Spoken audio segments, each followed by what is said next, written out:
Mais est-ce que tu peux faire un peu le point de comment tu t'es un Comment peu je me lancé suis... et comment t'es arrivé à la réal d'un gros film comme ça, quoi? Bah, le premier souvenir que je garde en tant que figurant, c'est un film de Jennifer de Volder qui s'appelait Et soudain tout le monde me manque, avec Michel Blanc. Il y avait Manu Payette et je faisais figurant. C'était drôle parce que ça se passait dans un club de stand-up. C'était Manu Payette qui était stand-upper dans le film et il fallait des figurants stand-uppers. Donc, quelque part, c'était figurant, je jouais un peu mon propre rôle parce qu'à cette époque, j'écumais déjà les clubs de stand-up à Paris.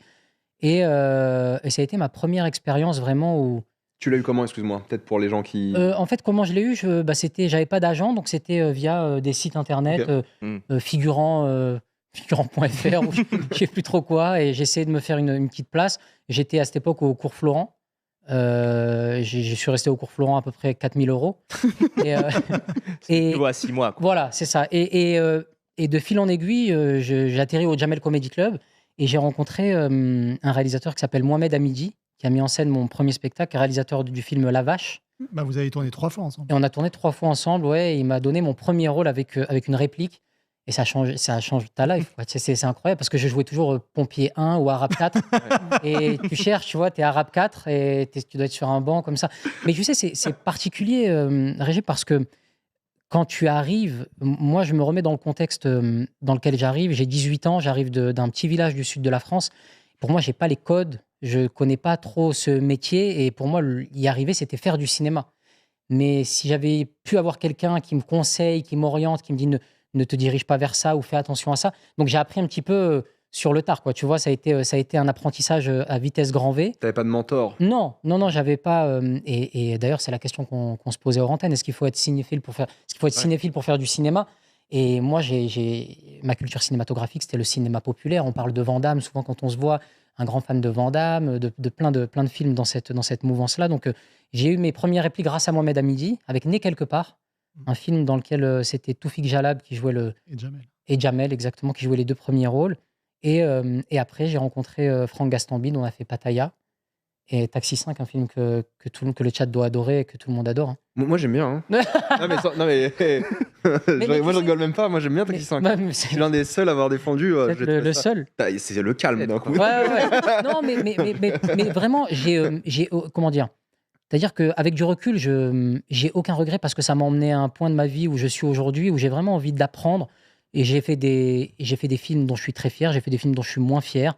J'ai appris et là, je suis dans une phase où vraiment je veux prendre le temps, me reconstruire, continuer de bosser en toute humilité et apprendre ce métier qui regorge encore de plein de surprises, j'espère. Je t'ai jamais demandé ça, mais quand tu dis des films dont je suis moins fier, Ouais. ça t'a mis du temps à en être moins fier ou tu l'as compris très vite? Non, j'ai mis du temps. J'ai mis du temps parce que moi, quand on me propose des films, tout de suite, il y a le côté petit gars qui rêve de faire ça, qui a des étoiles plein les yeux, qui ne sait pas comment y arriver. Et là, on me propose de faire du cinéma. Il faut savoir qu'à l'époque, c'était inaccessible. Moi, je viens d'un petit coin dans le sud de la France, donc on me propose de tourner avec des... Je sais pas s'il faut se recontextualiser la chose, faire Taxi pour un gars qui vient du sud de la France. Enfin, c'est comme on parlait aussi de Sonic. J'ai joué à la Mega Drive toute ma vie.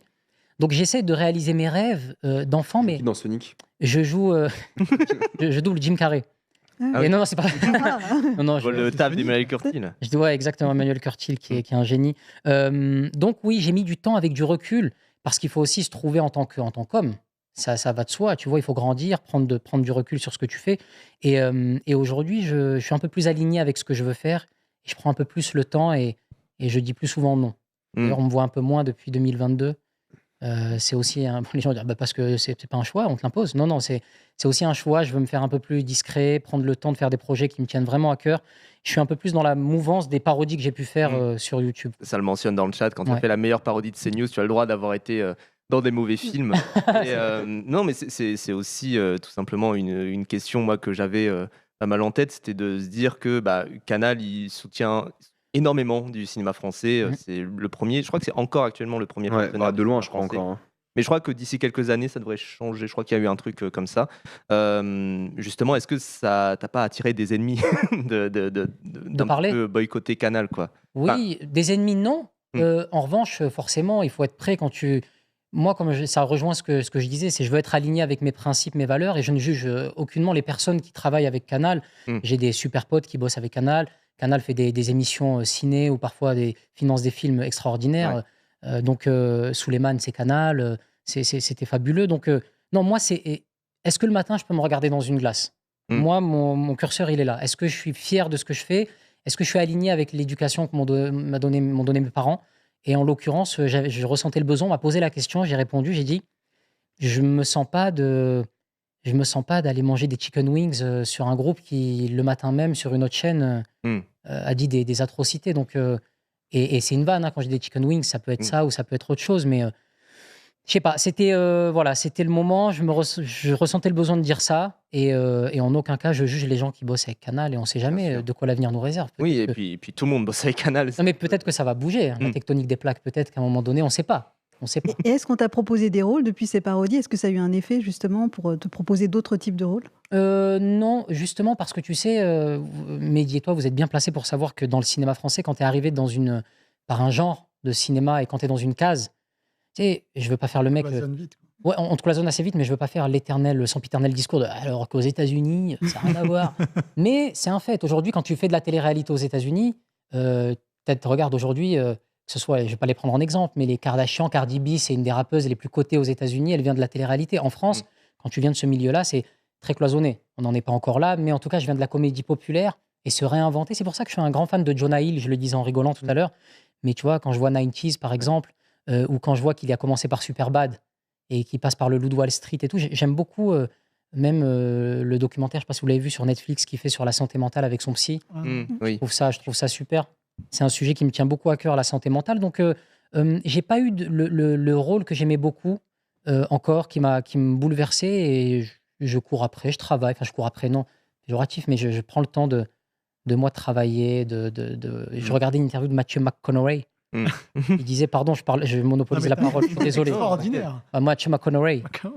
Pardon, vas-y. Non, il est 19h20. Donc, non, mais qui disait qu'il était connu pour les comédies romantiques, les rom-coms. Ah bah, Et il s'est réinventé de ouf. que pour ça, il était connu que pour les rom-coms, et qu'un jour, il avait décidé de disparaître. Et carrément, il disait, je ne veux même plus apparaître sur une plage torse nu pour ne pas qu'on me prenne en photo, en paparazzade, pour ne pas que je passe pour le mec de la rom-com, sexy. Il a disparu. Et petit à petit, les gens ont commencé à dire, mais il devient quoi, celui qui faisait les rom-coms? Pourquoi on ne lui ferait pas passer un petit casting peut-être? Et tout doucement, ça a mis du temps, ça a mis des années. Tout doucement, il a commencé à recevoir des propositions. Je ne sais pas si je recevrai un jour ces propositions-là, mais je m'en donne les moyens. Et si ce n'est pas le cas, tant mieux. Moi, Ça aurait été une belle aventure. Question par rapport à la santé mentale. Je t'ai coupé, Ouais. excuse-moi, mais tu parlais des films dont tu n'es pas fier. Déjà, je veux la liste. Mais ensuite, je veux le. En fait, moi, j'ai du mal parce que je suis pas un artiste ou un acteur ou un réal ou autre chose, mais j'ai du mal à concevoir le fait de pas forcément être fier, parce que je trouve que ça reste aussi un métier. Tu vois, il y a tellement de gens qui font des métiers dont ils sont pas forcément fiers. Bien sûr.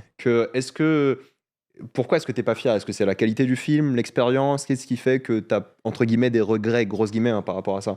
Parce que moi, j'ai du mal à imaginer, même si j'imagine être acteur, un truc comme ça, je sais pas si j'aurais Ouais. une sorte de j'entends regret ou de colère par rapport à ça, parce que ça reste un taf. C'est Que ce pas soit artistique ou évidemment. pas, c'est pas si grave, quoi. Tu vois. Je suis d'accord avec toi. C'est pas. Enfin, moi, je vais quand même critiquer les films, hein, mais, Non, mais mais je veux dire, tu vois, c'est peux. pas si grave de. En fait, Je critique jamais les acteurs, les choix qu'ils font, par exemple, parce que ça reste un métier, quoi. En fait, c'est comme une performance sportive. C'est-à-dire que tu vas prendre un joueur de foot qui va faire un match, il peut rentrer dans les vestiaires et dire je suis pas fier. Tu vois comme ça, ok. Je suis pas fier de ce match-là parce que d'une, peut-être que je l'ai pris trop à la légère. J'étais dans la facilité. Moi, en tant qu'acteur, j'ai pas livré ce que j'aurais aimé livrer. Je m'en suis pas forcément donné les moyens. J'avais pas l'hygiène de vie. Tu vois, moi, j'ai toujours eu mes soucis de prise de poids, perte de poids. Tu vois, des fois, j'étais pas sérieux. Je traînais trop autour de la table régie, par exemple. Et il y a des scènes où tu vois, c'est le premier jour de tournage. Je suis comme ça. Arrive le 22e jour de tournage. J'ai 7 kilos de plus. Donc, c'est dans ce sens-là. Quand je dis que je suis pas fier, je suis pas fier de moi en tant qu'artiste. Parce que parfois, j'aurais pu me faire un peu plus me faire un peu plus violence entre guillemets pour livrer une meilleure prestation. Et aussi ce que tu disais, un film malheureusement même quand tu le réalises, ceci dit, mais j'allais dire quand tu ne le réalises pas, tu n'es pas le seul décisionnaire. Parfois le résultat final il peut te dépasser et tu peux dire ce montage je l'aurais pas monté comme ça, ou cette vanne là je l'aurais coupé un peu plus tôt. Donc c'est plein de choses, c'est une accumulation de petites choses je parle plus de la fierté de l'objet artistique et de la performance que je livre dans certains films. Ça reste l'art du compromis aussi, c'est-à-dire que tu dois constamment faire des compromis, que ça soit entre les créatifs, entre eux, mais aussi avec la production, de se dire j'aimerais rajouter ça, oui, mais ça coûte 200 000. bon, bah, on le rajoute pas. Et c'est totalement ça, et c'est la raison pour laquelle j'ai enchaîné avec les parodies vidéo. Mm. Parce que je ressentais le besoin de faire quelque chose où j'étais entre guillemets, le seul maître à bord.